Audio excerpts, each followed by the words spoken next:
I'm Jeremy Kauffman, candidate for U.S. Senate, and we're here deep in the New Hampshire forest. And it might not be here in 4 to 6 weeks because we haven't done enough about climate change. Look at this, I mean, all around you. These leaves used to be green. Will they ever be green again? Even scientists can't answer deep questions like that. That's a rare forest species. If we had a tax on gasoline, that would still be alive right now. It's raining right now, you know, and the climate's changing. If we didn't have global warming, this would be snow. This would be snow. And one of the things I join the Democrats and Republicans in saying is that we need to work with Bill Gates to blot out the sun. It's the only way.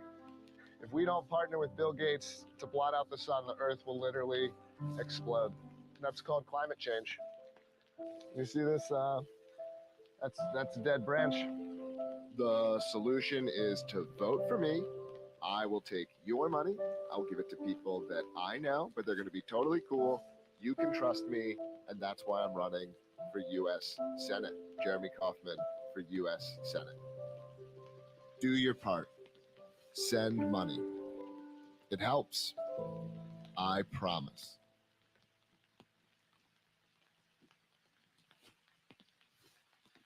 I'm serious. Hey, this is Jose Galison. You're watching No Way Jose. Oh shit, I still got it running in the background. All right, I fucked that up. You're watching No Way Jose. You can find me on YouTube, all major audio podcatchers, and Odyssey as well. I think there's no mystery who my guest is today. If you paid attention to the slightest intro there. But yeah, we're doing 4 Ponyboys today, and I do want to let you guys in a little spoiler. In the next couple weeks, the next guest will be Chingo Bling. So if any of you guys know him, he's pretty dope. You should be excited about that. I very much am. But anyways, here we are in the here and now, and I have the whole crew with us today. And I do want to let you guys know, this being the 4 Ponyboys, I'm not paywalling these, so this isn't Patreon. This isn't like a Patreon thing. But I am going to offer for these, just so my patrons don't feel left out, give you guys the option to kind of do like super chat / or drop questions in the Patreon. So if you want to do that for these upcoming ones, I didn't quite do it for this one. But patreon.com, just No Way Jose 2020. And I do want to recognize some sponsors real quick. Mikkel Thorpe of the Expat Money Show. If you're trying to get the hell out of Dodge, get out of the country, he's your dude. He has a show about it. He also does it as a business. So go check him out for sure. With that, let's go ahead and get these guys on here. The announcer himself, Clint Russell. What's up, my man? Welcome, everybody, to another live episode of No Way Jose. This is Clint Russell tuning in. Hell yeah, that's the way to do it. Just have you announce yourself. I'll let you do this next guy. You know what? That's what I'm going to do. I'm just going to announce you first from now on. Just let you do the entire announcing. All right, here you go. Here you go.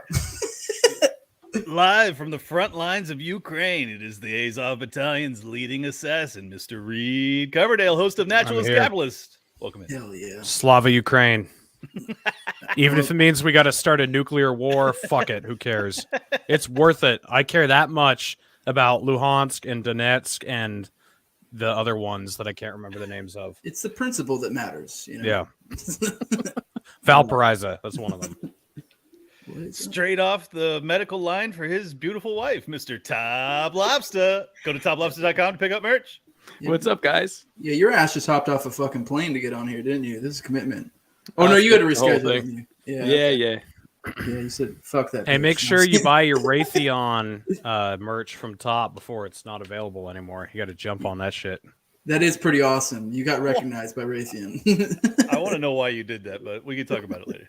Yeah, all right. Here we go. The big one. And straight off the campaign trail, it is the most entrepreneurial, the only successful libertarian to ever walk the face of the earth, Mr. Jeremy for Senate Kauffman. Thank you. Wow, that's tremendous. It's all true. Everything everyone has said is true. There's about to be, nuclear war, and that's going to be very bad for the environment. And it's never been more important to give me money because that's the only solution. You can't prevent war, but you can give me money, and let's focus on what you can do. What are you gonna do? Take it to the grave? That's right. Fucking donate to Jeremy's campaign. Don't be stupid. Yeah, it helps. Yeah. I pay Reed minimum wage, and he drives around New Hampshire putting up. No, actually, I don't pay. Reed does it all for free. Reed's done tremendous amount of stuff. So, we are we're gonna make a real push. We're already making some noise. So Yeah, I saw you at 4% the other day, but they Ron Paul'd you. yeah, someone else.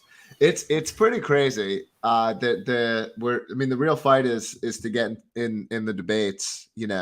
One would think it is dangerous to our democracy to exclude an eligible candidate, a credible candidate. All these things, but that's what they do, and they're supposed to have these objective criteria, and it's a very double speak kind of thing. They're like, here are our objective criteria. And then they list 5 things that are all subjective. Like, I'm not joking. Like, they're like, our objective, because legally they have to have objective criteria. So they're like, yes, these are our objective criteria. And then it's just like a bunch of subjective statements. So it's pretty much bullshit. Why would you even need campaign contributions when you have that sweet Kremlin ruble money? Yeah, look, we're at like several million views on all of these ads. Does that subtract the Russian bots, or is that organic? Oh, I mean, Putin's paying for most of it. Putin, Steve Bannon. Who else is in on it? Hitler, he's on it. Yeah. An army of Hitler clones. I don't know if I buy the millions. I think you're inflating the figures a little bit. Maybe a few 100,000 tops. Sounds kind of high. Hey, we got in trouble last time. We made a joke about that, Jose. So it's off limits. It's never not funny to me. The way bad news. The way the algorithm works, you can't apologize to it. So once you said the phrase that the AI transcribing this has heard, you're in trouble one way or another. That's it. That's part of the problem with all this. I mean, not to get too serious about it, but that is what happens with all this stuff. That's why it's we were talking. One of the recurring jokes on Twitter has been like how to legally say you might be okay with someone not being alive, and there are right, you can say dumb, very mild things like I want to punch you, and you're gonna get suspended for that, but you could say something like we hope Liz Cheney, if she becomes the next president, if she becomes president, that she continues Abraham Lincoln's legacy of love for the theater or something along those lines. Exactly. And not that we would say that, but we can. And that's completely fine. Well, you could outright wish a nuclear holocaust, but only if it's against Russia. Then that's cool. That goes viral.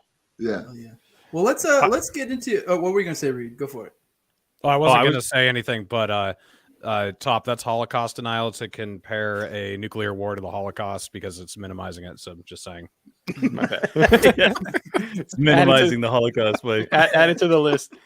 Wait, before we start up, Jeremy, I had the little surprise for you. It's not really a surprise. Okay. So Reed mentioned the Raytheon thing that I'm going through right now, which is you guys are all worried about getting censored by Twitter or the AI bots coming after you. I got real heat on me right now, and it's all because of Jeremy Kauffman. About a year ago, you messaged me and said, "Hey, could you make me a Raytheon shirt?" Do you remember this? Of course, yeah. Yes, and I said, "Of course, Jeremy." So I made a Raytheon shirt, and I didn't put it up for sale, but I had the design for a while, and I was like, fuck it, I'll just sell it. I put it up, and I just got a cease and desist letter from their lawyer saying that I need to take it down because I guess my customers might conflate TopLobsta with Raytheon, and it could be it could give them a good name or something. So, well, I mean, yeah. I mean, it's you might end up with several $100 million in funding. You should have waited till you filed your tax returns before they knew that you weren't Raytheon. You could have gotten away with you could have gotten a bailout or something good, but oh well. Say you just keep collecting them, just keep doing different do BlackRock next or something. Yeah, no, I am. We should talk about that. I mean, there's certainly a fair use defense, and I know some lawyers who might have some fun with this one. So go to court over $50. Before the show started, I'm editing it and I'm changing the lettering. It's going to be Gaytheon. I just have to think of a nice thing at the bottom there. So instead of missiles and defense, it'll say something in dildo. So that's coming soon. Okay, That's beautiful. perfect. And then you can just make because it's like a weird circle thing, right? So you can just make it a rainbow that goes around easily. That's exactly what's going That's on. perfect. Yeah. Yeah, I mean, there's pretty good protection for satire, but also just like and not trying to be the limp-wristed one, but like it's also like scary, like these people. So do whatever you got to do. But yeah, I think it is legit to do it, and there's a good defense. Yeah, I just find it this is why bizarre. this is why there's so many libertarian podcasters. They can't assassinate us all. Yeah, they can only drone bomb some of us. But imagine running like a huge missile company that's like just producing. We're going into World War III, and they're probably mass producing missiles at this point. And they're like, wait a second, there's somebody in the corner of this internet making T-shirts, and we have to. It's like, what the fuck is wrong with you guys, man? I think you're pretty well insulated if you're like a country, because you live in the country, Top. So I feel like it'd be, obviously they could do it, but it'd be hard for them to do it with plausible deniability. It's not like they're gonna be able to like fuck with your car so easily. A lot of times they'll take people that have prior drug problems and they'll OD them on purpose. So and you don't have any history of that. You're not suicidal, so they'd have a hard time with you. So. Yeah, assassins hate rural territory, so I think you're safe. Yeah. All right, yeah. Perfect. So. I hesitate to say it, but I kind of sort of wish a motherfucker would, but not really, But I have family, so, but I very much wish they would not. Please do not come. Thank you very much. But if it wasn't for the family, it would be a fun time. But I mean, we do live in a democracy, so I think we should vote on it at least. Yeah, exactly. Yeah. I started out with the climate thing with the video. I picked that one because it seems to be. That is weirdly kind of where things are going. Clint actually did a really good. I only caught a bit of it. I only caught like 10 minutes or so of it, or maybe like 20. And you had a good little diatribe on this whole shtick that's going on with the green energy, and then how it kind of like ties into some of the craziness with Russia right now. And we're kind of dialing back fucking the gas stuff. So I kind of wanted to talk to you guys and your thoughts about all this climate shit, like what it means, where we're going, because it's kind of fucking wild. And like I have a hard time thinking everyone's all about it. It seems to be anyone I talk to, even people who are like more centrists, are like, dude, this is fucking retarded. So I mean, I don't know. I mean, I guess start with you, Clint, because you probably got a good little. I've got a rip, but I think we should start with Jeremy because I don't want to step on his toes. Oh well, I don't know. Do you want like the Cato take or like the base take? Which you do both. Yeah, spice it up. Whatever you feel. I mean, like obviously, like it's all bullshit. Like it's all very much motivated by, an agenda to accomplish other things, whether like explicitly or just like implicitly. It's not sound. But the ESG stuff in particular, like it's not even about the environment. And like, I guess to pivot from that into Jeremy, the E in ESG stands for environment. Please retract your statement. Unbelievable misinformation. I mean, right. So like, I think like in terms of like mechanistically, like there is some like pretty vile stuff going on, but the sort of like, but to in terms of the Cato version of it, like it's all bullshit, even in terms of, the way that they want to do it, right? Like if you want to, plausibly argue that there are certain actions that have these externalities that cause this kind of harm, this distributed harm across others, which, these kinds of environmental harms might fall into. It's like, you don't solve it by like giving the government a big pool of money to like give to their favorite fucking people, right? You solve it by using markets. You solve it by saying, hey, this is the price of the harm that you're doing. Let's assess that. Let's have a payment, and then let's let markets work again, right? Because markets would solve these problems. And so the fact that like one of the ways you can tell it's all bullshit is like they don't want market solutions. What they want is bureaucrats. What they want is a cast of people that will make the decisions about who wins and who loses. And that's how you can tell so much of this stuff is bullshit. It's all about enabling this class, a science class or whatever class, right? Like if it was not bullshit, you'd be able to say, hey, like this is the harm. Let's fix the harm. and then let's let markets work again. And there's very, very, very little of that. I've never heard Jeremy give an answer that I disagreed with, and it's starting to concern me. That was great. I mean, I think that we have two options. Either you unleash the market or you kill half the planet. And for whatever reason, they are choosing the latter path, which makes no fucking sense unless you are either ideologically possessed to the point that you've completely lost touch of reality, or you're satanic. And I don't know which. I waver any given day as to which it is. But it is absolutely catastrophic what they're doing. And I'm not overstating it. Like this, the inflation that we're experiencing, no one's talking about it, but there's a big factor in this is ESG and its implementation.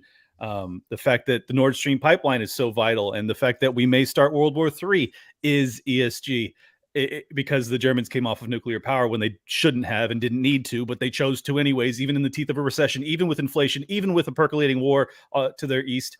I mean, it's all so dangerous and so unnecessary, and we can innovate our way through, or we can die. So I've made my choice. I like that. Yeah, I like that one. Yeah. It's insane. Like, energy is the solution to everything. It's insane that energy is even getting more expensive. Like, energy could be so much cheaper than it is if we actually unleash like markets and human ability and and actual science, not the bullshit version of science that we see in our current institutions. Like the possibilities are just tremendous. And when you have cheap energy, you can do anything. If you have cheap energy is also a solution. Like a solution to whatever climate problems exist. You have cheap energy. You grow a forest in the Sahara if you want to, if energy is cheap enough. Yeah, it is weirdly. Especially if you talk, this is why I feel like it's so important to understand like economics and how like the basics, because to a normal person, it sounds counterintuitive, and it kind of is, the idea that like, no, we should not be penalizing people for using fuel or putting taxes or doing this or whatever. It's almost like the way past it is through it. Like if you want cheaper energy, like the idea is as much as possible. That way it allows people to be in a better economic situation to be able to innovate. Obviously, I mean, it only makes economic sense. People want to pay less for. People would prefer if we could have water engines, that run off water. People would love that. Like, people don't want to have to pay for energy. They don't want to have to deal with all that shit. But it is. I don't know. It is a weird dynamic. Trying to explain. Top's got a whole conspiracy theory on the water cars, I'm sure. Oh, dude, it is wild. Anytime somebody comes up with that, they get off real quick. I don't know how legit that is, but if you look at the charts of energy consumption and GDP growth, it's like you can't have one without the other. Like, you have to have a massive amount of energy for poor people to thrive and middle class people to become rich and rich people to become uber rich. It is a precursor to economic development. So when you hear someone talking about diminishing either the production or the consumption of energy in your nation, just know that they have sold their soul to the devil and they're trying to fucking kill you. That's honest to God. That's what I hear now when people talk about this shit. Now, energy is stuff, right? Like 100%. Like, energy is stuff. It's the input to everything, right? Yeah. Do you like stuff? Well, then you need some energy. And the crazy idea is for people to be able to innovate. It helps if they're not completely underwater financially. So, if you allow people to pay less, it will give them more of an opportunity to be able to innovate and, find out new things and, shit like that. I think my main question here, maybe one of you guys could field it, is the end game to kill half of humanity, or is it to implement CBDC? What do they want? I think they're okay with either. Yeah. Oh. What do you think, Reed? Yeah, I mean, when it comes to climate change, I think it's very similar to COVID. Like, the world is getting warmer, but it's kind of like, COVID was real, but they exaggerate the shit out of all the features of it, and the government just makes it 100 times worse, and any solutions they come up with don't really fix the problem. I don't know. Like, I don't think there's a ton we can do about global warming. Like, I don't know if you guys have read. Oh fuck! Now I'm gonna forget his name. The guy who wrote Apocalypse Never. Alex. Fuck, what's his name?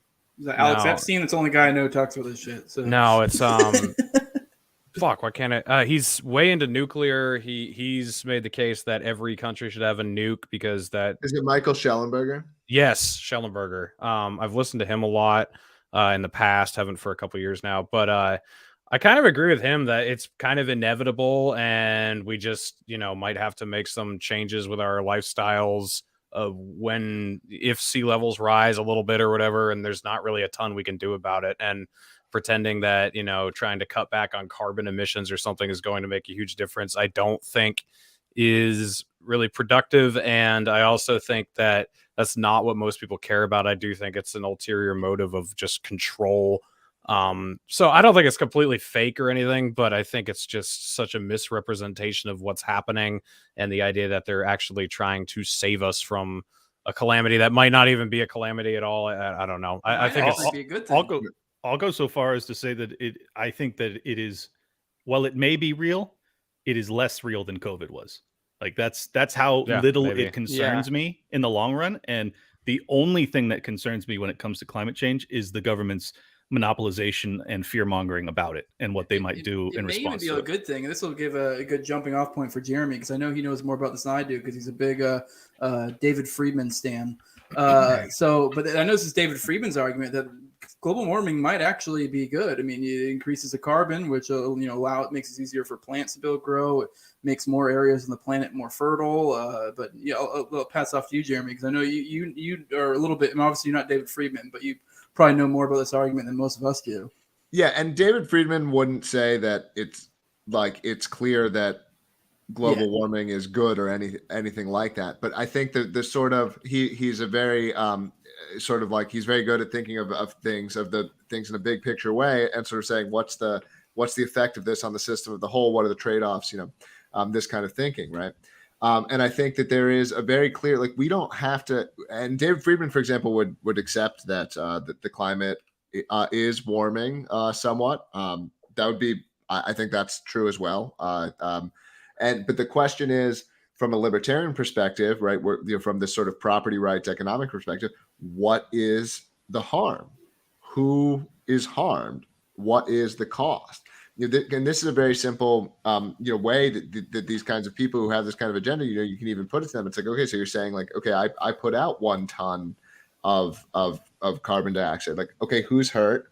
And this is very important. And this is definitely one of Friedman's points, is also look at who benefits, right? And if there are some economic transfer payments that need to happen, right? If it really is true that the world at large, using energy the way that in the most effective way ruins a Pacific island of 10,000 people, okay, let's just pay for that, right? We can do that, right? We can accept that there are some trade-offs. If it is true that doing all this stuff raises, sea level, an amount that we can deal with technologically, maybe there can be some economic transfer payments if you can really demonstrate a harm and say that, you're doing this thing and it hurts, but demonstrate it. Don't say we need to prevent it. Demonstrate the harm, quantify the harm. They go right to, let's do all these government programs, let's take all this money, let's do all this bullshit, right? But from a sort of libertarian abstract perspective, if you want to show that, hey, doing this really has this effect and causes these harms, I don't think it's necessarily out of bounds that there could be something there. I think drowning California is not necessarily a bad thing. So that's we already have for sure. We have some solutions already. Abu Dhabi that's a manufactured island, so that kind of right there. I don't know if you want to continue commerce and continue our economy and continue things growing, then do that. But maybe also be, like you're saying, be conscious that maybe the water level will rise. But we have solutions for this. We can figure this out. Everything's gonna be fine. It's Scott Adams has that thing about the law of slow moving disasters that human beings almost always we're very good at preventing them. I mean, I really do. I'm not worried. In terms of it, there's nothing to be worried about one way or another. Absolutely nothing to be worried about. It's not true. I joked about Cali drowning, but it's not it's not overnight that's just gonna change. It'll be a slow thing, and people will move and adjust. It's not it'll be they're just gonna be no, I'm not moving, and let the water move in over decades. Sorry.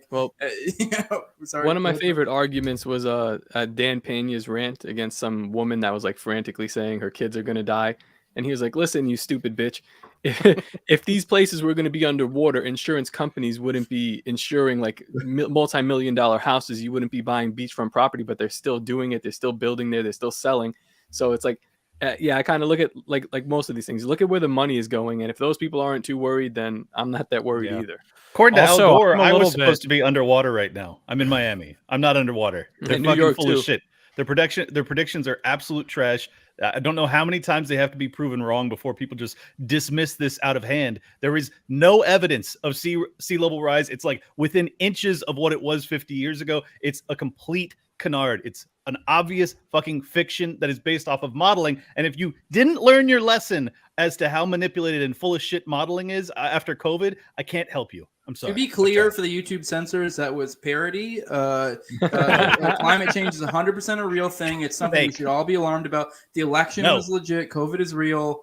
I'm on a strike right now, just for the guys who. Sorry, I cut you off, Reed. Go ahead.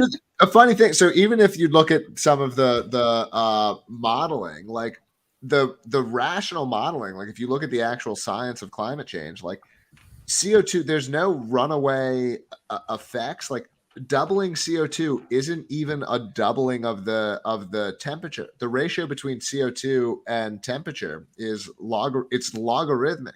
Like it's like this notion of like, you know, so like even if like, and you don't have to accept this conclusion. I'm not saying that you have to do it, but like the bounds of harm, we're talking about like a couple of meters of sea level rise. Like this is which is something that can be solved via engineering. And I'm not even saying that's true. It's possible. It's substantially less than that. But like there's no scenario in which we're approaching anything like catastrophe. I think that's Jeremy, the science is settled. Okay.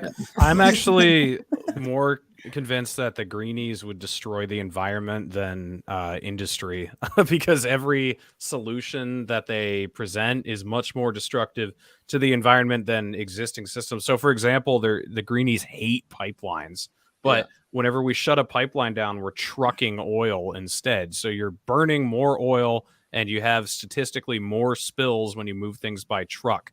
And then they want to adopt systems that don't produce nearly as much energy, that take a ton of mining. They want all electric vehicles. They want people don't realize if you get rid of fuel and you run everything on electricity, you have to update the grid massively. I mean, the amount of power line infrastructure that you need on top of what you already have, it's absolutely insane. So none of these people have any experience on the job. They don't understand how the grid works. They don't understand how power production works. They don't understand anything.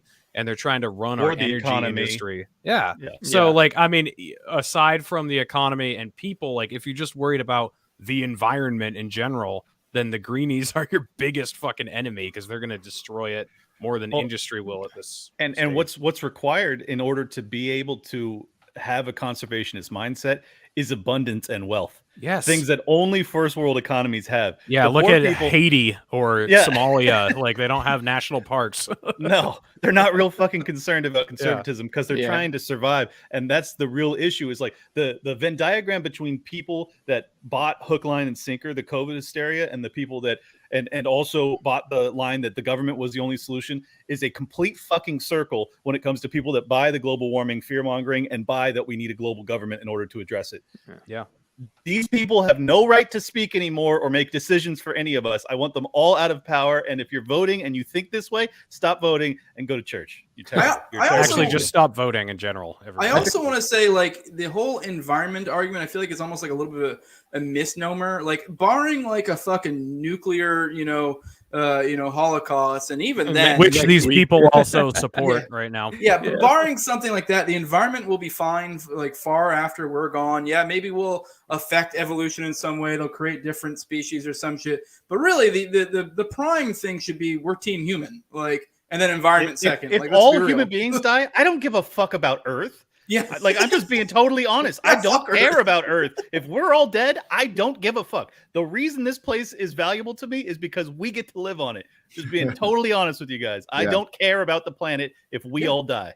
100%. I'm not even like dead serious. I'm not kidding. I'm not overstating it either. And I don't think anyone really does because what the fuck is the use of it? Oh, because we want Bambi to still be hopping through a forest. Like you really give a shit if we're all nuked? By the way, if you put the progressives in charge, we're absolutely going to end up in a nuclear war. So I think on all fronts, they should not be in power. Yeah, I think like the if you like zoom out a bit, like it's all just egalitarianism or a sort of equity type mindset, just seeking philosophical vehicles by which it can express itself, right? And this is Bingo, why- nailed it. Yeah, Yep. it evolves itself over time, whether it's CRT or environmentalism or like whatever it is.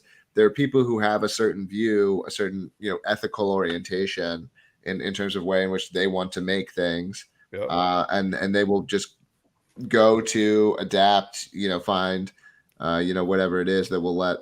It is classic problem, reaction, solution. The problem is whatever they tell you it is. The reaction is they fucking fearmonger us. We give them more power. Solution is Marxism. Every single time. That's the solution.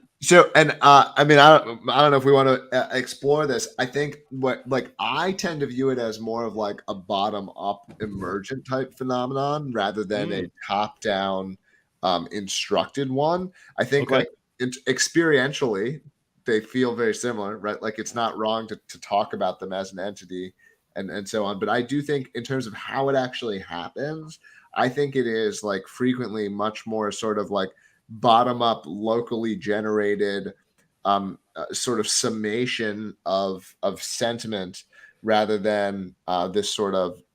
I mean, everything happens both ways. Yes. But yes, I attribute it more that way than a sort of that there is a sort of cohort that is really trying to direct this. I lean the latter. I think that the fact that the solution is always, hey, give us more money and power is not a coincidence. However, obviously I agree with you. It's both a top down and bottom up, because without academia, without the media, they wouldn't have all of the bottom up support for all of this totalitarian bullshit. So like you can't have one without the other. But I really do think that if the answer is always the same, then I tend to lean towards, people that set the curriculum in schools. Those are the leaders, the people that, year after year fearmonger us and put out propaganda to this effect. Like, I can't imagine that it's all bottom up. So we may still agree actually then, because I'm not, what my difference would be like, no one's directing those people to do it, right? Like it is, there are obviously elite classes, people who are influencers versus the influence. Like I totally think that all that, but like, I don't think that there is like any kind of like, it's more that like you don't think they sat down 40 years ago just like, we're like, hey, this is what we're doing. Or even today. I don't think. I think they're okay. Yeah, and this gets into what do you mean? Because there's obviously blue pill Jeremy. Because I think they are absolutely sitting down today and going ESG and global warming. This is how we take over the biggest blue pilled, red pilled person. It's true. This is one of my big problems with Dave Smith too. Like his inability to understand like that people do conspire at like high levels to do really weird shit. Dude, absolutely. I'm not doubting that. I'm not doubting that these people message each other and work on these kinds of things. But I think that it's more about sort of like, it's still more about a sort of local self-interest. Like everything is still, coming down to these kinds of things where it's local, like just in terms of like actually modeling it. Like, and it doesn't mean that there aren't sort of nexuses or entities that end up accruing a lot of power or influence. It's not saying that everyone is equal, but it's not. You're arguing it's more organic than it's more. It's people's natural tendency to try to gain that power and gain that wealth or whatever. So like you don't necessarily have to have people conspiring in a room together. It's just what they're naturally going to do. Here's another way of putting it. It's simply like a lot of it's more rational. It's rational behavior. Like it's both rational behavior at times. It's both rational behavior for someone who is like, who struggles at life to adopt communism as a set of values because it lets them take from others and do these kinds of things. And it's also rational behavior for a certain class of people to say, look, if I say certain things, I can, manipulate and use and gather the power of this other class. And so it's like, it doesn't take someone being like, oh, let's implement communism. Like it's going to be somewhat emergent and a continual kind of struggle, because even as things get better, like in a sort of like, if in a relative positioning sense, like there's always going to be a class of people who may, well, not always. I mean, but like it's possible that, there will always be a rational for a certain class to struggle against another one. I don't know, not to get too Marxist, I guess. No, I think you're actually right. It is a natural phenomenon, because if it weren't, there wouldn't be this constant arc of like liberty, success, wealth accumulation, and then communism. It happens every time. So I have to agree with you. However, I do think that they are dictating policies once they get to this phase where it just becomes like, all right, how are we going to make sure that we maintain our power structure on the way down? And that's, maybe that's human nature, but I still think it's a little bit more. Yeah, and I do think it's self-interest and rational from the elites that are pushing it, but I do think in a certain sense it is definitely artificial, but in a weird sense also kind of organic, because I do have to have some sort of center for them to tap into. I do want to push back on you real quick, Top, because I actually disagree with that on Dave. I gotta have my boys back. I do think he does believe a lot of the stuff we say, but I think he's just very careful about how he words things, and I don't think he likes to speak on things that he can't be 100%. He's very meticulous in that, and I can respect that. Are you saying he's afraid of bold messaging? No, that's no. Well, I mean, you can. I think he's concerned with accuracy more than he is the boldness. Like if he knew, he would say it, but he just doesn't know. And I don't know either. I'm just more willing to say like, this is what I think's happening. Well, I had an issue with him. I mean, even on the episode that you were just on with him the other day, Clint, he's like, you brought up Alex Jones, and he's like, well, Alex Jones doesn't know shit. Like, maybe he knows some shit. Alex Jones knows a lot of fucking stuff. It's just I'm not sure. I'm not sure exactly where to put that. I think Dave has bought the mainstream narrative on Alex a little bit, and if you haven't listened to Alex for a long time like I have, you would probably think because all you've been told about is what he was wrong about. So it's like, okay, yeah, of course your perspective on him is going to be totally fucking off whack, but I don't hold that against people, really. And that seems to be Dave's point, is the accuracy thing, because people will focus on where you fuck up. So I can get where he's coming from. It's, for example, I've been doing a lot of conspiracy content lately, and you do have to try to couch it. If I was to say a lot of things with a high level of certitude, you're in a weird spot. But even then, even with that, if some horde wanted to come at me and like say with my OKC series, be like, oh, well, this specific thing and that specific thing, this is, there's this person saying the opposite. You get in this quagmire of like having to argue this, and then you're on your back foot. And like, so I can understand, especially for someone in Dave's position, being where he's at, being kind of the figurehead in a lot of ways, that it would be like, I don't want to have to deal with any of that bullshit. I'll just say things that I know, and I know for 100% certitude. And that way I don't even have to deal with it. Like, yeah, you can argue with me, and I'm coming from a place of strength all the time, like 100% of the time. So, yeah. I think that's kind of Dave's position, is because he's always in debate mode. He's like, I'm only going to say shit I know I can actually like crucify you with. But I think the mistake he's making is that if Dave ends up being a real major impact in this next election cycle, he's going to get the Alex Jones treatment. So like, he should be, in my estimation, he should be more sensitive to the fact that like, if this guy is getting treated like this, why? And should I look into this a little bit further and understand perhaps this is what's coming down no matter how careful Dave is, like that's what's coming for you too. Like it's coming. So that's kind of my perspective. It also it eliminates a Machiavellian factor that you could have that kind of, obscures your messaging a little bit, but also makes you possibly more attractive. But I don't know. I feel like if you're just constantly like looking for the truth, or not just looking for the truth, but looking to be the most accurate, that can also be used against you. And I think we'll find out. I get you. It's good to take risks occasionally, but I think Dave is insanely smart individual. So I think for him, he's like, why do I need to take risks when I know this 100% fact, this 100% fact, this 100% fact, and I can fucking rail you with this, rail you with that, rail you with this, and I don't need to go in this speculation game whatsoever. And I get it, but I don't know. It's different strokes for different folks. I mean, but I just think like, I will agree. How he kind of treats the Alex Jones types. I'm a little bit more sympathetic, kind of like Clint is, because it's like, if anything, those are the risk takers, and I think there's something to be had there. I think they opened a lot of people's eyes. He gave up over 80% of his audience being against the Iraq War, and no libertarians give him credit for that. I'm not none, but like way too many don't give him credit for that, and that's crazy to me, because that was probably the inflection point that like decided whether or not we were going to be where we are today. And he was on the right side of history. That fucking matters. And like, I even said, I think that what he's done historically has been heroic. And I got tons of pushback on my show. And I was like, the fuck are you guys talking about? That is heroic. If you came out in 2002 against the Iraq War, you're a fucking hero. Like whoever you are. I know good libertarians that weren't against I was it, so. 7 years old with the sign on the side of the road. Great job, Little Reed. I mean, with Alex Jones, so with all conspiracy theory detractors and with Alex Jones, I feel like they both have a role in this. Like, people look at anyone who doubts the official narrative as Alex Jones. Like, there's no escaping it. Like, even if you just think like, I'm not so sure that Flight 93 was, taken over by the passengers and then they slammed it into the ground. Like, even if you're just iffy on that, it's instantly like, oh, so you don't believe in airplanes, like all this shit.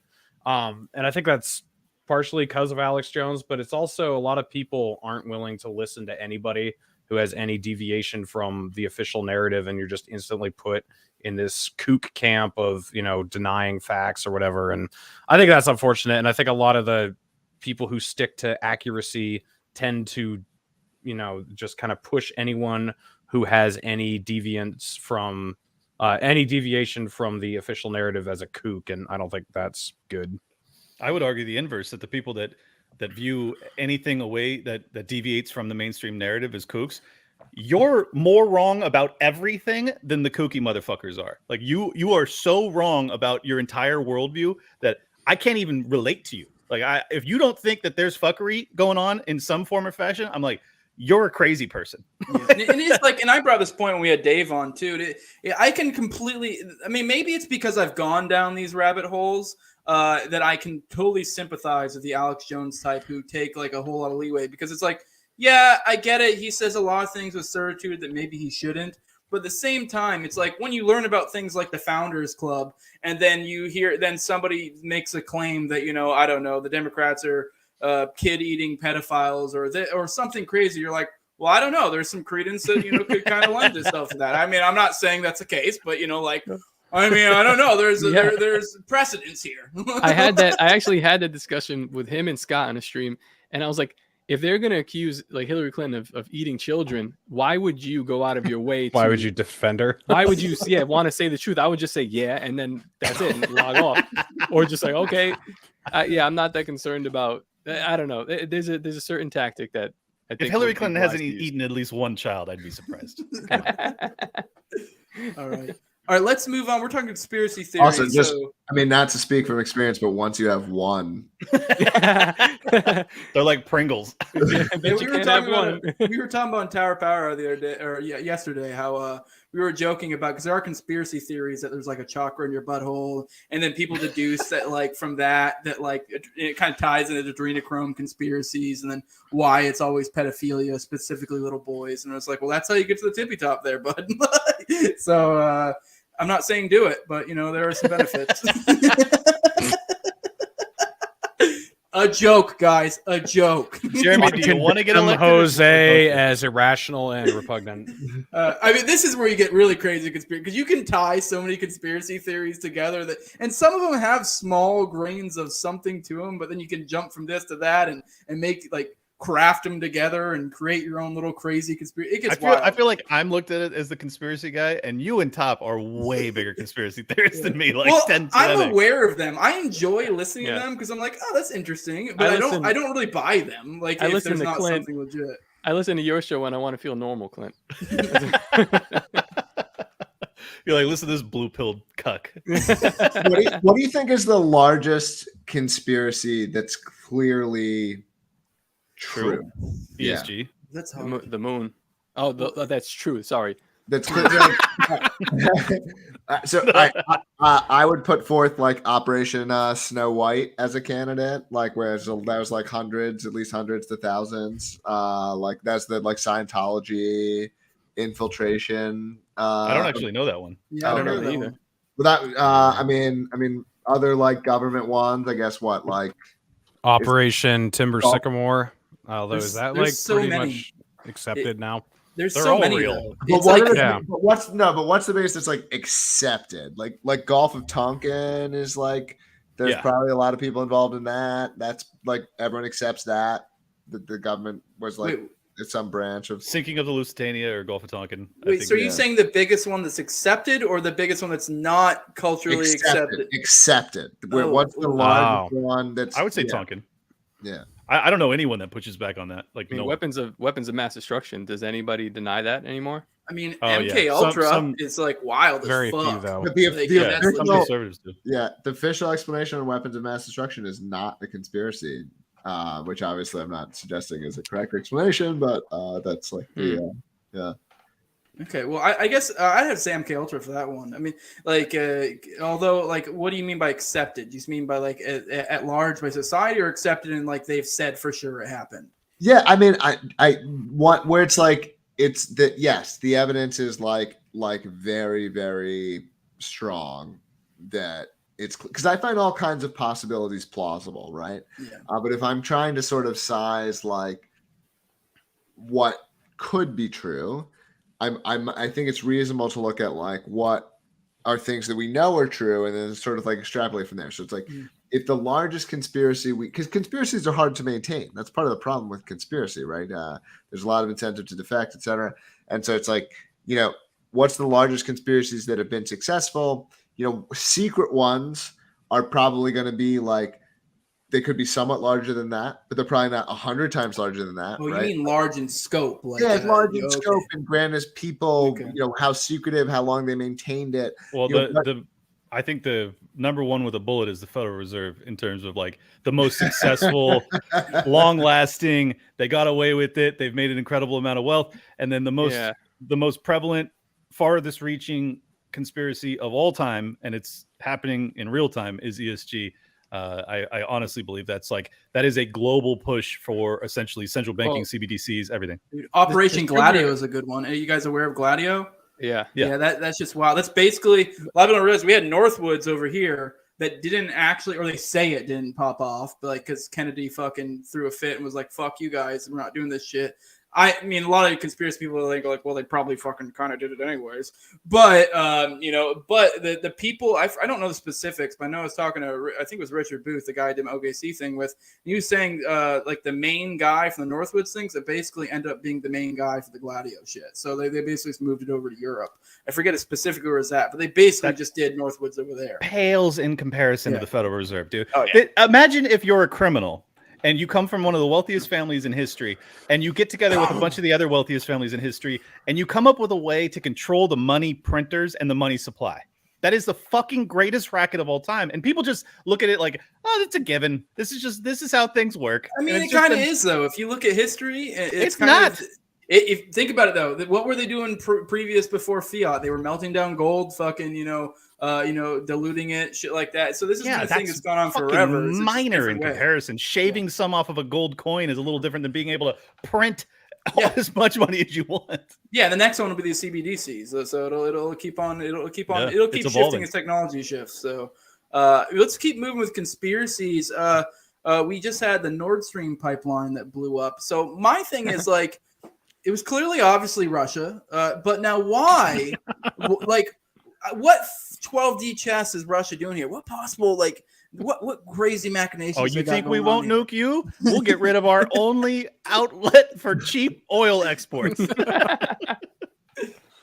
Yeah, I mean, the only possible reason they would do it is to blame it on us so they could escalate things, but they don't need a reason to escalate things. The war is already in full swing. He's already invaded, so I don't understand why he would need something else. So it doesn't make any sense. I don't think he wants to escalate either. Like, I don't think he wants this. He's like, yo, No. fucking stop. Why would he want to escalate? He's already escalated to the point, and he's already basically taken the land that he wants. Why would he go and be like, hey, now I'm going to do something to bring Europe into this war by having an Article 5 violation? Like, it doesn't make any sense to me at all. There's no logical explanation. Sounds like Assad with the chemical weapons, right? Like exactly. After he's sort of won the war just to kill his people and I think violate that's UN rules.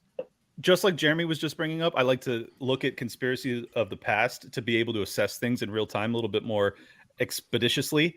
That's how I feel when I saw that. I was like, if you guys remember on my Twitter, I said within hours, I was like, I have a strong sense as to who did this, and I have a even stronger sense as to how quickly Russia is going to be blamed for this. And it's like, I said that within an hour of the fuck, and we didn't even know that it was sabotage at the point. And I was just like, this is what happened, because I just know this is what the fucking government does. Right. This was entirely in scope, right? That's this exactly. is entirely in the scope of things that have happened for centuries. I had, like it's a tradition. It's really an American tradition. Yes. It's so it's false flags. Yeah, it's our most honored tradition. To start a war under false pretenses. So we should all be raising our flags high because we're really Our Ukrainian flags. All right. Why isn't it? All right. Not to, and I would have my own answers, but I want to hear from you guys. Like why? Like that should be a scandal, right? Like. In the abstract, like, because even to an average American, like, did you know that America blew up an oil plant? like that's it. So what is the actual specific like mechanism or incentives or reasons by which like it's really not it's not even really discussed very much. It's discussed plenty on social media, but in the so what? How? Why? Wait, what do you mean? Like why? Why isn't it? Why why is it not being discussed by the media? Operation I can answer that. Yeah. Yeah, because the media is fucking bought and paid for. They're owned by the government. Unironically, Operation Mockingbird, not even playing. So yeah, but John Brennan was on. I forget which agency. It was ABC. Yeah, and he was just saying, well, it sounds like it's a government. What do you call it? Like a. All right. Well, how about my local paper? Why doesn't a Union Leader reporter in New Hampshire? People talk about it on Twitter. Why doesn't he just put it on? I think it's because it forms like a kind of. There's a media culture that's formed. It's kind of like the God, who is that fucking one commie that was kind of good, kind of sucks now? God, I can't think of his name. Fucking. I'm really. I don't know. Whatever. He's a dude who had the line about fucking. Like he was talking to one reporter and he was like, are you saying that like I'm corrupt and that's why I'm here? And he's like, no, I'm just saying if you wouldn't be here if you didn't have these opinions. And I think it's kind of like a cultural thing that's created within these apparatus. These people want to be respectable journalists. They kind of intuitively know where the culture's at, what the line is, what they should or shouldn't say. And it's not even that they're necessarily being corrupt or they're Yes, they are. Well, some are. I think it's a bit of both. And this is, some are evil, some are dumb, some just kind of fall in line. And I think it's a mixture of all of those. If you're a reporter and you don't investigate, you're corrupt. That's your job. That's the entire reason now, if it's not your beat, okay, fine. You're fucking focused on the latest Kim Kardashian news. I'm not blaming you for not looking into the fucking Nord Stream explosion. I understand that. If you are a foreign geopolitical analyst and you're not out there doing the fucking work to figure out what happened, you are abdicating your duty to report to your fucking consumers, which is the end user, the reader. And I have absolutely zero respect for you. But I think you're giving them too much credit, though. I think you're making these. I'm giving them the exact credit that they ought to deserve. I think, especially with Jeremy, we was talking about like these smaller beat reporters or whatever. A lot of them, the reports that they're going to be referring to for their information are going to be the standard, respected news sources. But they're on Twitter. They're on Twitter. Yeah. Well, I think that is changing things. That's now we have things like Twitter, and that's why there is a comeuppance of good individuals like the fucking Matt Taibbi, fucking basically Max the entire Substack arsenal. Yeah. So and they are coming up, and media this is why it's dying. But these people, go on. A really good example of this to just prove ironclad how owned the media is. Look at the Hunter Biden story. It was true. And it was only reported on basically by the New York Post and a bunch of fucking lunatic fringe right-wing websites. That's it. That's all you got. So now we're up to another crisis point, an even bigger one when it comes to the potential of World War III at the other end of it. And you still have people, that are hesitant because they realize you're either all in with the neoliberal establishment that is like, this is our fucking narrative, bro. You want to ever work in this industry again, this is what you stick with. And if you don't, you go indie and you go Substack and you go, fucking Rockfin, and that's it. There's two paths and you have to choose. And if you differ from the fucking mainstream, you are done forever. They will never welcome you back into the inner sanctum. And I think that's scary for a lot of these pussy ass reporters. And I have no respect for them. I don't respect from either. I just think a lot of times incompetence it can be applied to Embrace the banhammer. Like, think about the kind of people, Yes. especially lower level reporters that aren't impressive people. Like what are these people? These are probably people making like, I don't know, 30, 40,000 maybe, or this is something they're doing as a side hustle or something. Like, these aren't generally They impressive. can make more on OnlyFans. There's no excuse. Fucking tell the truth. Yeah. Pieces of shit. But all right. I mean, I'm 100% on like that it happens, right? Like that the censorship happens, that there is this like very odd behavior and so on. Like, I'm not 100% on like why. I consider myself somewhat open-minded. You know, I have ideas, but I'm not, like just in terms of like why all these things play out the way that they. Well, I think the other underlying factor is that they all come up through the same colleges. Like, if you get a job at the Washington Post or any of these bigger publications, you almost certainly came out of fucking Brown or Harvard or Yale or whatever. So like, they've been programmed into this for a very long time. Yeah, So which is that was my point. The point they're being but programmed. it doesn't remove blame. That's my point. Like, yes, I grant you that they're indoctrinated. I don't give a fuck. I despise them, and they should me too. be better human beings. So like, whether they're doing it out of ignorance and being shitty at their job, or if they're doing it because they've been indoctrinated, or they're doing it knowingly because they're scum of the earth and they're trying to climb the fucking ladder of hell, doesn't matter to me. Yeah, I hate stupid and evil people, so we're on the same page. So yes, that's why. Except for women, I like women. Well, I think a lot of the people who are like along, are somewhat along for the ride. Like, they have a psychology where they agree and want to further what they're told they should agree with and want to further, and like they're if you told them to be great libertarians, they were doing great libertarians. It's they're not they're just looking to be filled with something. And They're NPCs. Specifically you. They want to be filled with you. Yeah. That's my NPC theory. Like, there's like 70-80% of people that are just like not in the middle. They lean obviously left right now, but they're just empty vessels to be filled. And if you control the culture or whatever it is, you move them to your side. So it's like, sorry, go ahead. No, go ahead. I was just going to say, this really emphasizes why this entire like power structure system has been established, is because they realize that the majority of human beings have no cognition. They have no, autonomy and actual capacity to think for themselves. So all you have to do is make an environment where going against their narrative is uncomfortable to them, and they will never go against it. That's all it requires. In fact, they've even got it so fine-tuned that they don't have to give you anything other than a pat on the back, and that's enough.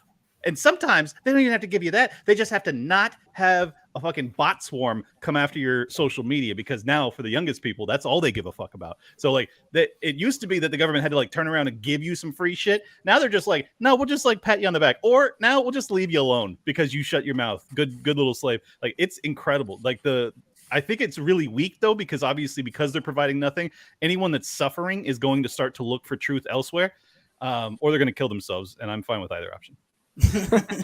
Jesus Christ. I do think there's something to be said there. I was talking about like the Matt Taibbis, the Blumenthals, the people like that. I think that the key is people always want to appeal to like the centrist or the normal voter or the normal person. And I think that's looking at it wrong. I think you kind of start creating your own, I mean, maybe you can use the word culture or whatever you want to call it. You start forging your way, being unapologetic, fucking just pushing through, not regarding the hordes of people saying you're wrong or whatever. And over time, you start creating that same phenomenon that they have within your own groups. Because then you end up with your own fucking idiots that are just like clapping and just follow along with whatever culture or programming or whatever you want to call it they've created. And but this is basically why, elite theory 101, but yeah, but that's why that they hold on to that stranglehold of media and political ownership, because they realize if like liberty were to become cool, well, then they have a problem. They have a real problem on their hands.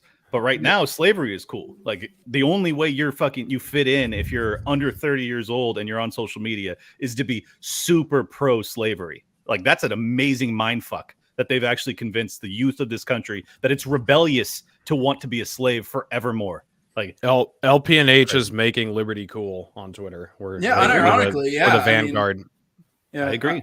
Unironically, this is exactly kind of like this. I don't know. I try not to talk on this too much, but this is literally my fucking reason, like why I like one of the main reasons I'm an activist. I don't think that's sustainable, but when I see people like you guys at LPNH actually doing it, I'm like, well, okay, prove me wrong. It's like a win-win. I don't fucking care. Like this is dope. Keep fucking going. So like that is like what when I see shit like that, like literally pushing it to the nth degree and disregarding all the fuckers, like letting these people know how you feel about them. Fuck, I know. I'm all for it. Like a big fu to the establishment, because I think if there's any use whatsoever for fucking political vehicles, within our sphere as liberty people or whatever, it's only for messaging. Like, yeah, maybe you can get minor things here and there politically, whatever, what have you. But let's be real, especially at this given time, the prime thing, the only real reason is messaging. Because if you lose that, you lose everything. Like the message of libertarianism, liberty, fucking markets, whatever you want to call it, like that is like the most important thing. If you start watering it down for elections or this or that, so we can pass this one referendum, I think it's just like you're losing it. Like so when I see things like LPNH, I'm like, okay, prove me wrong. I'm all here for it. Fucking go ham. I'm here for it. I guess that provides a kind of good segue to kind of get into talking about that, because obviously last one of these we had Dave on. I love Dave, but obviously pretty much all of us disagreed with him to some extent or another. Top wasn't here for that one, so I guess I kind of wanted to get Jeremy's and no one's. I mean, if Dave wants to come on at some point and talk about this or whatever, or Dave, hop on right now. I know you're watching. Yeah. We're not here to shit on him. It's just obviously we have different opinions on the matter. So I guess I just kind of. Huh?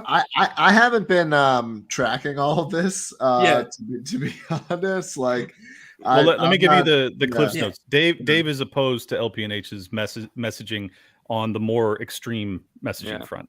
He called Reed stupid and gay on the podcast. It was crazy. Well, he's that's right. True. He's gay, but he's pretty smart. Smart. I don't. I think there's like, honestly, my answer is that there's like plenty of room to disagree here, and this is also probably related to the differences of what's going on in New Hampshire versus what's going on with the Libertarian Party generally. Like I think Dave wants to have a message that is like, willing to say things that a lot of people aren't, but he's also trying to be pragmatic in terms of how he does that. And the Libertarian Party of New Hampshire is kind of trying to be like, we have the biggest libertarian dicks because we're actually getting it done over here, and so we're a little bit more comfortable. Like we're playing to the base a bit more, and Dave is kind of trying to go to the base and be like, guys, let's go beyond the base. Let's go. And I'm not trying to say that LPNH is only playing to base, by the way, not at all. Like we have so many viral tweets that, are doing mainstream kinds of things. But in terms of like, it plays to the base.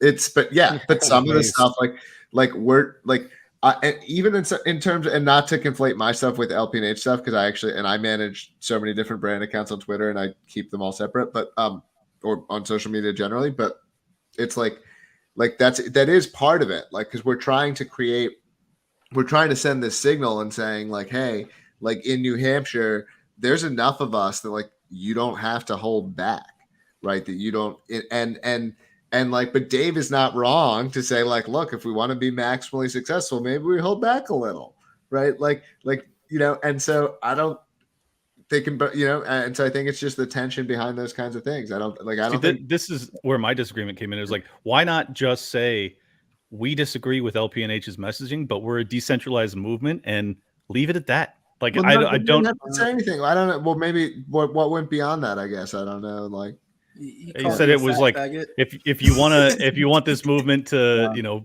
be nothing but the 16 of you that enjoy this, then continue on this path or something to that effect. I mean, it was pretty aggressive. And it was aggressive. Yeah, I totally disagree that like it's so unappealing that you're going to lose everybody. Like, look, if we learned anything from the Trump moment, it's that you can, if you are charismatic, you can get away with fucking literally grabbing women by the pussy. So like, come on.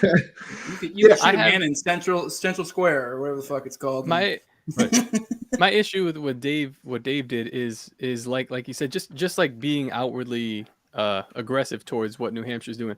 I like both methods because maybe 4 or 5 years ago, I was that Tim Pool audience that Dave is talking to now, that like larger group of Dave Rubin faggots that weren't sure I was a classical liberal, maybe I'm a conservative. And then you hear a better argument, then you go into, you fall deeper and deeper into libertarianism. But I need Dave to be the marijuana, and then I need New Hampshire to be that crack cocaine that is just gonna fucking hit them hard. You guys should be working in harmony. Metaphor. Exactly. Yes, working in harmony to destroy. We're more like heroin than crack cocaine, I think. And you know what? The reason this metaphor works so well is because when you get too much crack in your system, a perfect way to mellow out and prevent a heart attack is marijuana. So you OD on NH and then you go back to Dave. That's why we're more like heroin, because we just straight up overdose and like fucking. You got to be careful though, because if you're using the heroin metaphor, I want to make it very clear to people out there: never mix your opiates and your cannabis. That's a fucking recipe for disaster. I'm just letting you know. Weed has a tendency to enhance certain drugs, and opiates is one of them. So well then, as someone who's never done opiates, I take it back. I guess I don't know. You can be like, I only took a small dose of my opiates and I should be in for a fun time. Smoke a little bit of weed and holy fuck. I'm pretty sure that crack and pot mixes well though. Dave should be that soft. I mean, they're not crack, they're in coke, so but yeah, they mix well. They're nice, but it's like almost like a waste of weed. Like it's like it's doing nothing at that point. It's like whoa. So Jeremy, I went back and watched the podcast I did with you at Porkfest back in June. And it was almost like prophetic about all this shit, because I was asking you these questions like, so do you think that edgy messaging works? And like, and you were just saying, well, we're so low in the polls and there's so few of us out there. We should just be trying everything. And I don't even know that this is going to work. I'm not necessarily saying that the way we're doing things is the right way, but we should be trying everything we can right now. And that was what really stuck with me, is like, I mean, there is no wrong strategy right now from like one area of the liberty movement. Like if the whole movement was trying one thing at a time or something, then you could say there's like a wrong strategy, but there's like almost nothing you can do that's actually detrimental, because we're really like trying to figure out what the fuck will work. And at this point, it's like, okay, that doesn't work. Okay, this worked. Okay, that, and then I feel like other people can actually kind of look at us and, follow what ends up working well. And, we're almost like the tip of the spear that's trying to figure this out for them. But look, if an LPNH tweet leads to World War III, I will say that you guys have failed. But otherwise, I'm pretty forgiving. What I am concerned about the LPNH tweets is like, well, read what you were just saying there, like other people seeing you and then trying to be edgy, but just not smart about it. And then it comes off really stupid, and it makes people look bad. Pinord. There's a lot of accounts that are like that, like even LPMC accounts that are like, oh, I see you trying to be edgy, but it's weird. It's gotta work. You guys should open They're like, happy birthday, Hitler, and you're like, dude, no. Jesus Christ. Yeah, like that's not our guy. I feel like you got it totally wrong, man. That's not fucking. Even though that would be funny as shit. As capitalists, you guys should be opening up classes and teaching these affiliates or whoever how to tweet. $50 a month. It can't be. No one taught me, man. You can't teach fringe tweeting, and I'll explain why. It's because as soon as you touch that line and you hit it perfect, that line changes. So you can't teach it. It's constantly evolving. I also want to give a huge shout out to Eric Sawyer, because he's the other guy who helps with and he puts out most of the tweets, and I think he's also had some of the most viral ones and some of the most impactful ones. No, that's Jeremy. No, like the full-on Jew. You have like another one that's like practicing and everything. Oh, no. He's in the comms committee, but he's not. Okay. He doesn't actually tweet. So yeah, you need to have him take credit for everything. There's so much game in that, and that's good for like people just in general. I've even learned that from Eric. Like he's picked up so many followers just like with great reply game. He just like replied. Oh my God. Accounts. Yeah. All of his replies get thousands of likes. Like he'll reply to Biden or David Hogg or something. It'll just blow the fuck up. It's incredible. It must be that you guys are verified because I've been suppressed in replies forever, and you guys like don't seem to have any issue with traction. So maybe it's the verified that allows you to like circumvent that. Yeah, you guys. The other thing that's hilarious is no one can tell us apart. I mean, sometimes it's obvious when one of us makes it, but like you'd be amazed. Sometimes people are like, Eric will message me, "Holy shit, this was such a great tweet," and I'll be like, "I thought that was you. That wasn't me," and it was Jeremy. Nice. Or I'm gonna take a guess. Even here's a game I play. I read New Hampshire's tweets and I say, "Who tweeted that?" So one recently they said, New Hampshire is a small country and United States is a big country, and that's not good, or something to that effect. That was you, Jeremy. Negative. Wrong. That was Reed. Oh my God, that had like the syntax of Jeremy. I was like, that's Jeremy for sure. Damn. I did tweet one where I was like, I was basically pretending to be Jeremy. I forget what it was. I sent it to him saying, everyone's going to think this was you. I was, it was like, the comparisons to MAGA are unfair. We actually want to destroy democracy. They just want to go back to 2019 or something like that. And I know everyone thought that was Jeremy, but I'm pretty sure like 80% of the time I can know when it's Reed. Reed's pretty distinct. No, dude, most of the Israel stuff is Eric. I'm not even kidding. Most of it is like even some of the Epstein stuff is Eric, and everyone's like, "Oh, there goes Reed again." Like, nope, wasn't me. Under the bus you go, Eric. I gotta disagree with all of you personally. I think every single fucking account should be like LPNH. That's my stance. I mean, but at the very least, aspire to be like LPNH. I will compromise. I will compromise and say at the very least, don't be a fucking douche when LPNH is being awesome. So I think you should be who you are, and I just hope that who you are is based. Yeah, and if who you are is not LPNH, just get out of the way. I think if you like LPNH Twitter, you should come for a visit to New Hampshire. You can go to the URL fsp.org/visit where we I'm not fucking moving to New Hampshire. I'm banking on global warming, bro. If global warming actually happens and New Hampshire heats up, I'm in there, man. Fuck We're yeah, in there. me too. Dude, it'd be beautiful if it goes up a few degrees. Yeah, 5 degrees, I'm there. Yeah. Unfortunately, global warming's fake. So now, when you book a flight, you can pick one that makes the Earth the warmest on Google. They color it the wrong way, but if you want the Earth to get warmer, you got to pick the one that's like gray. Yeah, it does more emissions. Just do a couple laps. I paid extra $300 because I hate the planet. But yeah, no, I unironically think it. Yeah, I really do genuinely think more should be like that. I know that a lot of people want to appeal to the it's the populist idea. It's weird. Like it's the whole populism elitism thing. It's kind of almost like a false dichotomy in a lot of ways. But I more am a fan of appealing to the polls. Like if you look at the political compass, like people along the edges, because I think. I thought you meant the fucking like the polls. Polacks, yeah, fuck those people. Yeah, fuck them. Yeah. And no one will care about that. Shitting on the Polacks. I don't even have anything to hate on the Polacks. But yeah, no, I meant polls. Like that's the normal election term is polls. Oh, like, what percentage of people would like it? I was like, that's terrible advice. That's so awesome that Jose took it as the race. I know. He's like fuck the Polish. I don't even know I don't know anything about not race, but nationality, whatever. Yeah. But I don't likely think that should be. And I know a lot of people are like, oh, we're trying to win elections or do this or do that. But I do think, the people along the outskirts are the ones who actually have principles and stuff. And I think the people in the middle will eventually come once you've created they'll starve. They'll starve. Yeah, because they're kind of just sheep. And like appealing to them is kind of like, okay, cool. Those people will only follow you once you're already popular. So you don't go for them now. You go for everything else, and then you work your way towards the middle if you want to, or just let them starve. It's fine. Yeah, I mean they're literally just sheep. They go wherever they're fucking herded to. So I think you almost to some extent should be sort of unconcerned with them, and they will just be a byproduct in the end, essentially, because these aren't people who generally think deeply about any of these fucking issues. Yeah.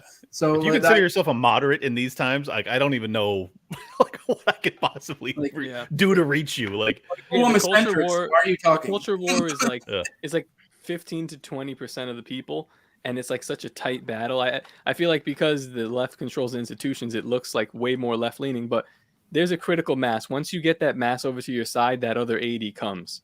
And I'm a firm believer of that. And well, we'll see what happens. One of the few tweets I've ever sent over, but one of the few tweets I've ever sent that I kind of regretted. I was like, the LGBT community should or the activist organization should really come out in strong opposition to the child whatever stuff they're doing, and I was like, maybe I shouldn't have told them. Like just let them continue, because like I really believe like that's the one thing that actually reaches some normies. Even some don't get it, even when their kids are being like totally manipulated. But I think that's the one line that I kind of have to rely on some sort of tipping point coming from, okay, like you fucked with our kids, like we're done now. Yeah, and to my point with the polls thing, the people along the edges, I also think quality matters far more than quantity, and that's kind of what LPNH is doing, where it's kind of like, I personally am a complete fan, no matter basically in any way, like especially in the political sense, like it makes perfect sense for like New Hampshire in general with the whole free state thing going on, but you kind of want to repel the people that are repelled by you. Like you want them to fuck off and go do something somewhere else, basically. And I'm fine with it. And you want to pull in the people. You want to do the whole the whole remnant concept and drag them in. And then over time, those centrists will start to trickle in. And it's 80-20 theory. It's like you're only get like what? Let's be realistic. What are we going to get? Are we going to get more than 20% of Americans like really on board with libertarianism? Probably not. So you're like, the whole focus shouldn't be on the widest net possible, but rather building as strong as possible and then up from there. And I think that's the cool thing about having kind of a based community to start off with, is like, okay, well, these people are fucking ride or die, because if they got through the rough times of like the crazy messaging and shit, like they're the real deal. So then you build off of that and you have stability. I don't know. So the immigration policies between Donald Trump and Joe Biden really haven't been much different at all. But the messaging surrounding immigration has been different, like whether it's welcoming or not. So I know we have the ad we made with Jeremy about building a wall between us and Massachusetts, but I think what's much more effective is messaging to liberals that we do not fucking want you here and will make you miserable if you're here, and you'll be embarrassed to admit that you're from here, and we're going to be obnoxiously pro-liberty, and you're just going to hate it so much that you'll eventually leave. Like, I think we should be, and at least in New Hampshire, I think we should be messaging that. And we kind of, we are, and it's repelling people. They're getting and sick Dave's of it. allowed to not like that, by the way. Yeah, right? that's like, totally fine. but no, that's absolutely the point, right? Like, and I've actually learned a lot about, sort of, I think, like consumer public branding over the last several years, the work that I've been doing. And like, that's exactly what we want to be creating for New Hampshire, is this kind of reputation, because like then over time, anyone who's typing New Hampshire, into Google or going to the, into social media or wherever you're searching, it's like,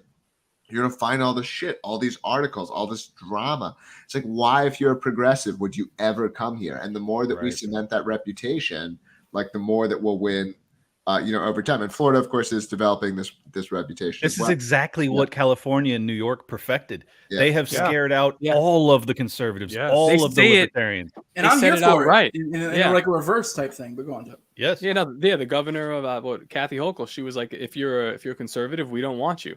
It's like, I support that. Good. Yeah. No, it's awesome. I love it. Like Newsom running ads in California or in Florida. I'm like, yes, do it. Yeah. They're all doing it to each other. I mean, this is the future. And this is what we should want. I think I think the beautiful thing about that McCain tweet too is, like, that's where I was talking about, like, the people in the polls of the political compass. I think that it did such a great job of being like, these are the people we hate, whether you interpreted it as being directed at McCain or whether even interpreted being directed at Megyn, the fucking, who's essentially a war propagandist. We fucking hate these people. Fuck them. And the people in the polls, like, that's why you saw people like Caitlin Johnstone fucking get a mega boner and be like, oh my God, this is amazing. So many people all around the edges were fucking here for it. And I know we need to start wrapping up here soon, but I wanted to end this on where you guys think is going, because I know we kind of touched on some dour things, but I actually think there's light to be seen in it, obviously barring a nuclear holocaust. But one thing I think we saw from all of this COVID craziness, and I think we may see some of this energy type stuff, I think we may see more states, more localities. It doesn't even have to be a political thing. Either start, codifying it, in legal terms, whether it be secession or whatever, or just start disregarding the federal government altogether. I think there is something to be said of like almost a white pill take to be had from this, barring nuclear holocaust, obviously, once again, because I don't really know how to put a silver lining on that. But I kind of got to your bounce, thoughts so on let that. Yeah, I him know. go first. Let Jeremy go first. Yeah. Sure. Well, I mean, I don't have. It's not urgent. I'll hang out for a bit more. But I mean, I'm an optimist. Honestly, like, I feel like things are going well here in New Hampshire. I feel like entrepreneurs are continuing to succeed and find ways to like route around stuff. Like, I don't think it's not going to be bumpy. I don't think bad things aren't going to happen in the future. Like, I don't think that we won't suffer, at least like small depressions or whatever. But I'm not a collapser. I'm not I'm someone who is still like I think my children will have a better life than I have, and so That is optimistic. It's been true like for most of history, It and has. I honestly I don't see it stopping, and I think like the ability to form these both like online tribes and now physical tribes where we can find others, and so you can be a minority and you can find others who share your values, and so like really like I'm optimistic. I think it is important. Like, I do think if you're in California or you're in New York, I think you do need to get out of those places. I think it's important that you have that network. I think it's important to be, taking steps to be prepared, to be resilient and these kinds of things. But like I'm not a pessimist. So yeah. Hey Jeremy, I agree. since we're discussing about like the future, what how did the lawsuit play out, or what's going on with the library? Because that's Not a big over, deal. dude. I sit at my computer and refresh Pacer like every 30 minutes. Yeah, it can just come out every it's like 10 days late. So Wow. yeah, Oh my God. just like waiting for a document to be posted on some shitty government website that's worth tens of millions of dollars to me in terms of the outcome. So yeah, very great mental state that I'm in right now. Let me tell you. I would imagine. Sorry, I'm sorry. Yeah, but it's super important that whatever. I mean, the determination of that lawsuit is super important towards it's very which important. way we go, especially financially. Speaking to that episode with Clint and Guy, is his name? Yeah, about Bitcoin, where he's talking about Bitcoin solves this. It kind of, I mean, it possibly does. I don't know. What did you? The biggest thing about this stuff is like okay, Bitcoin, the technology is great, but like the government's not choking it at the technological layer. It's choking it at the boundaries. Like there's a Libertarian Party guy. I forget his name, and I apologize to him. Who in Colorado who's going to jail for 18 months for how he was using local Bitcoins. We've got the Crypto 60 and Freeman case here in New Hampshire, and like they're really choking down on the ways on the onboarding and offboarding and all this stuff. And like we need digital cash, which means anonymity, and it also means ubiquitousness. Like we need this to be ubiquitous, and like there was a recent. I mean, someone gets deplatformed or depaymented or whatever, on a regular basis. I'm trying to think of who the most recent one was. They got kicked off of PayPal and a bunch of stuff simultaneously. And we're still not in a point where you're like, oh, well, that doesn't matter because Bitcoin. And like, that's the world we need to reach. It's not about what the price of Bitcoin is. It's that when some provider says no to you, that we're like, oh, the world is like, well, it doesn't matter because we all have this other way. And that's how we're not there yet. Yeah, right. And so that's where the focus needs to be. Like, not people to buy a bunch, but like getting it as ubiquitous as possible.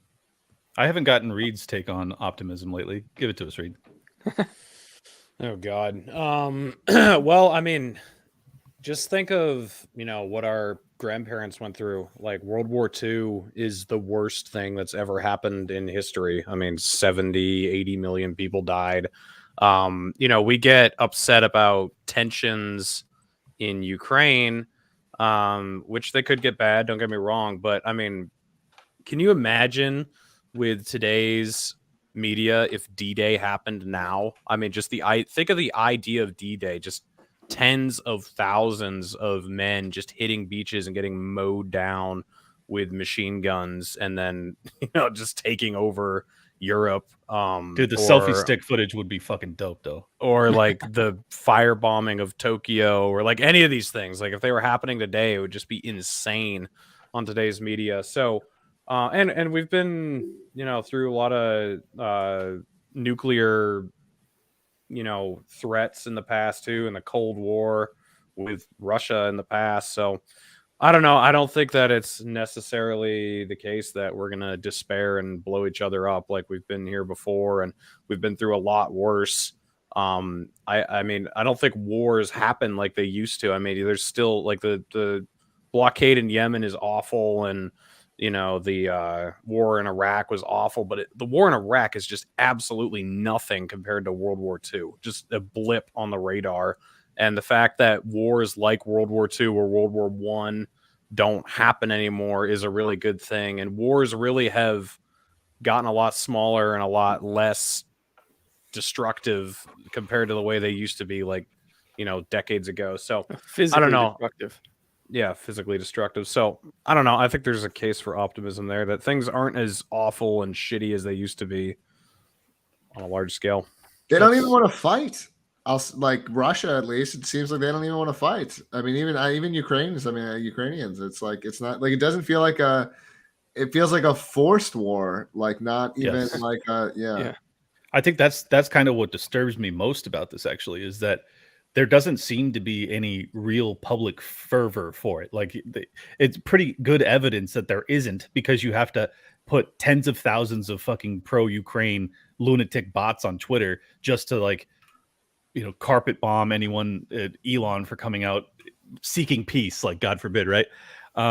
So I think that that's really optimistic, is that like, most people aren't bloodthirsty. Most people, like even the blue-pilled, aren't like, okay, yeah, let's go fucking nuke Russia. Like the majority of them, obviously there's fringe lunatics that are worthless and you can't do anything about them. But well, I don't even mean the like the third party. I mean, like literally, like the people. Like I feel like the Russians, like we just want to be like, I don't know, like drinking vodka and eating potatoes or whatever they do. Like they're not. There's not a. No. I agree with you. I'm just extrapolating to like, if America were to get involved with this war, like I don't think our troops want this war. Yeah. Oh yeah. No one. Yeah. Do we have troops left? Or like, yeah, exactly. Gay people in there. Well, that's another optimistic thing where our enlistment figures are super down. I mean, it also could be a negative, because then you end up in a draft. But I could go both ways on this. Like, I think that it makes it less likely that the government will see this as a winnable war, and that means that they probably won't proceed with it, and that's a huge positive.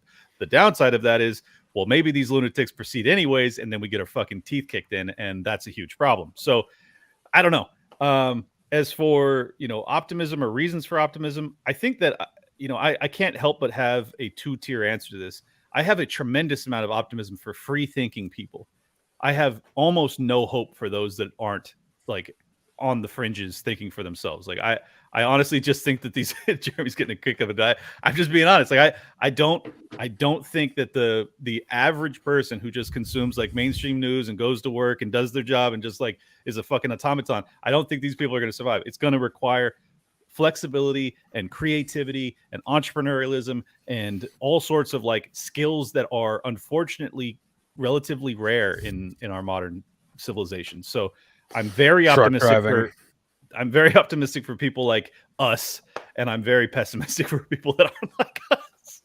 That sounds kind of fucked up, but it's I'm good truth. With that, because I don't really care about people not like us. Let's be real. I care about me most, and then it goes out from there. The people within my circles, and I guess I wouldn't say I don't care about those people, but I care about them not a lot. Well, that's the problem. Is that like I do care about these people, because it means that you can never go into a city again. Like that's probably where we're headed, and that seems. Well, that's not a good future either. You know, like I would prefer it be that, sure, the cities have their blue hellscape, but they're still okay. And there's not like rampant crime where if you walk down the street, you have a 50-50 chance of getting shanked. Like that's not a country that I would really prefer to be in. But at the same time, like I don't look at, what's happening in Africa or Eastern Europe or Russia or China and go like, oh, I'm going to lose sleep over this. You know, it's like at some point you just have to kind of look after your own, look after your community, look local, and just do everything that you can in the interim to make sure that your little ecosphere is as healthy as possible, regardless of what happens with the rest of the world. And I think that that's where my optimism comes in. Yeah, and that's it's the whole optimism pessimism thing. I think you made a good point there. It's kind of the idea of getting in a place to where you can be in the best situation possible. Because I kind of joked about you want to go to cities, but let's be real. We fast forward 10, 20, 30, 100 years or whatever. I would guarantee that probably especially in certain places like Cali, the cities will be insufferable. But there'll probably be areas like New Hampshire, maybe Florida. Or I don't know. Maybe the landscape will shift over time. I don't fucking know. Until they take a very hard line stance against homelessness and like drug use on the street, like it's going to be a fucking disaster, man. Because even Florida and other states have terrible cities too. It's wild. I drove all across the country. Every city I went to, it was like homeless encampments everywhere. It's crazy. But I mean, even Florida's not perfect. But you can go to somewhere like Tampa, like now, and it's not bad. Tampa's a decent, decent place. I mean, Miami is probably like, I don't know, it has its moments. And I know there's some blue pill places in Florida, but you compare it to somewhere like Cali and some other cities, I'm sure it pales in comparison. Oh, it's nothing comparatively. Yeah. Yes. So that's kind of my point. Kiev is pretty nice right now. Yeah. Well, Kiev? Top, I don't know if you weighed in on this or not. I guess we'll let you weigh in, and if you have weighed in already, just go ahead and drop your plugs. But then you can drop your plugs after, and we'll wrap. You want to just let Jeremy bounce? Well, I wanted to give Top a chance to respond, and then we'll do plugs. And I was just going to comment on what Clint has said. The last 2 years has made me, I guess, cold-hearted in a certain way, where even family members, it's kind of like I look at them, and whereas before I would try to take the time to explain some things to them, and maybe like, hey, doing this one job is not good. Maybe you want to expand your horizons and try to, I don't know, sink or swim on your own. And I just don't do that anymore because it's like time is short, and if people haven't gotten it by now, I'm moving forward because I think things are kind of crucial. So it's a real, I think it's a bad outlook for me to have in life, but that's just where I'm at. So I'm like, yeah. It's like if you're not with it at this point, I gotta move forward. I gotta find people like me, and I've got to move forward. I've got to progress because you're just not doing it, and it's past time. Dead weight, son. Yeah, I feel that. Yeah. I feel that way similarly too. It sucks, dude. Like at least with my conservative relatives, I could have conversations because at least they're like red pilled on the media and shit now. But they're still like, we just got to get a good Republican in there and everything will be fixed. Like, fuck, dude. Yeah. Like, no, we're not going to be okay. It's to the point where I'm looking at people that have those opinions that are kind of, I don't know, not just progressive opinions, but people that haven't opened up their mind. And I'm just like, man, you're like dead. Not, I don't know if you're physically dead, but I don't know. You're not going to make it. And there's nothing I can do to help you at this point because you're so far behind the game. So it's fucked up. This whole thing's fucked up. All right, Jeremy. I know you were wanting to get out of here, so let's. You can drop your plugs, and we'll all drop our plugs. Get the fuck out of here. And yeah, sure. I'm getting sleepy, man. I feel you, dude. So, Jeremy 4NH is the campaign website. I'm on Twitter at Jeremy Kauffman. If you like what I'm doing, I do really appreciate a donation. It goes a long way. We're using the money very effectively. And then, I'm like, trying to be the top New Hampshire shill. Although, honestly, if people get better at it than me, that's great. Happy to be number 5 or whatever. Reach out to me. I want to help people come visit New Hampshire, come check it out, come get plugged into what's going on here. I'll answer questions. I'll get you to the people who need who can answer your questions, whatever that is. So, and make sure you go to PorkFest because it's a great time and it's beautiful. The weather's great during that period, so go check it out. It's gonna be live. I heard this show's gonna be live every day at PorkFest next summer. And anyone who denies that is a conspiracy theorist. So, thank you. And that's it. I'm done. All right, appreciate your time, Jeremy. Feel free to bounce if you want to get out of here, or you can stick around. Yeah, hop out, dude. It's okay. Top, you want to drop your plugs? Yeah, you can catch me TopLobsta.com for my merch, for most of your guys' merch, and TopLobsta_ on Twitter. And go to podcast merch. Check out Legion of Skanks, part of the Problem merch, Michael Malice, shit like that. I'm running that page, so go there, support your great creators, and help us out. And if you're at Skankfest, say what's up to me and Clint. We'll be out there. Yeah, dude. Reed. Yeah, I'm gonna have Don Baldick on my podcast, who is the Republican nominee for Senate next week. Dude's name is Baldick, and you said that without a smirk. Not bald dick, bald duck. So, Oh, okay. That's like awesome. Yeah, hey, that's great though. Maggie Hussein and Don Baldick. That's what we got to go with from now on. But yeah, he's coming on my show hopefully next week. Obviously, I've got the Naturalist Capitalist podcast, and I'm on YouTube, Spotify, all that shit. So just go follow me on my link tree, Reed Coverdale. I am only known for Tower Gang, so make sure you subscribe to Tower Gang on Spotify and wherever the fuck else you could find it. I don't have to go anywhere. If you want to do another topic, we can. But if you guys got something you want to bring up, we can. I'm good with it. I got to get going because I got to get up. I'm going to DC tomorrow. So let's just Sorry. roll. Yeah. Let's do plugs. You want to drop your actual legit plugs, Clint, or you no. don't give a shit? Nope. TopLobsta.com. I'm big enough to where I don't give a fuck. I'm here for it, Yeah, well, this is No Way Jose. You can find me on YouTube, all major odd podcasters, Odyssey as well. I saw some people saying I'm probably going to strike for this episode. So yeah, go fucking follow me on Odyssey. And I don't think I will, but maybe I will. I don't fucking know. But I think you guys should definitely. You're allowed to me. deny climate change, dude. It's okay. Yeah, I don't know, man. It's pushing it. That's a line. I do it a lot. So I think we're okay. Okay, well maybe we'll see. I hope you're right. You're allowed to deny climate change, but no, I'm just kidding. I'll do it. Yeah. But yeah, no, fucking support me on Odyssey. Follow me there. That way, I can fucking go hard in the paint on YouTube and not give a shit.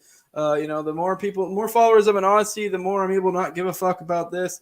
Trying to be. This is me holding back right now because I'm still waiting for my first strike period to end.